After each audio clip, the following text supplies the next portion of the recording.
Hey guys, this is Jay from Jay's Automotive.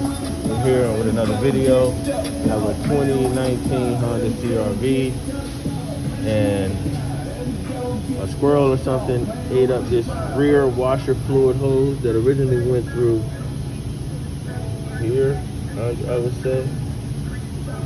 So today we're gonna try to repair that.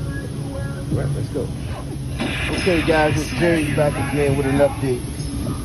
So yeah, trying to fix that torn line, right? And I told y'all that it went in this hose.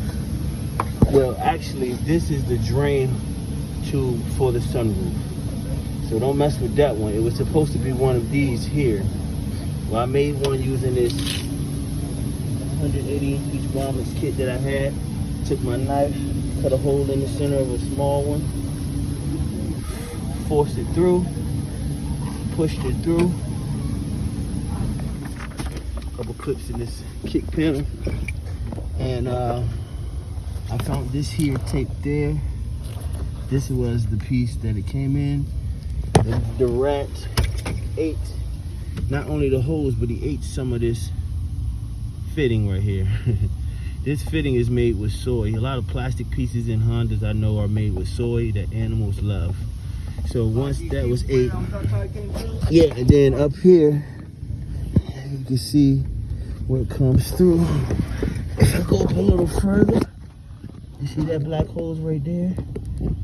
That's the sunroof drain that's in that other grommet that we saw.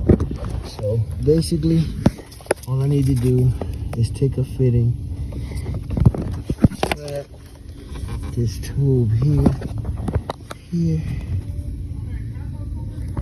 create a new fitting. I'll use this one here, and that connection it'll be complete.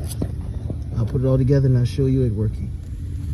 Got that fitted together now, and I can go ahead and tape this back up like that. Okay, so I had to trim some of this excess hose to fit. I sealed it back in these clips. Grommet is set. Now really all I have to do now is put all that kick panel back up, put this wheel well plastic back up, and I should be good. So let's test it. Yes sir, she working. All right, that's it guys. Jay's Automotive with another successful job. Like, subscribe, share the video. Peace.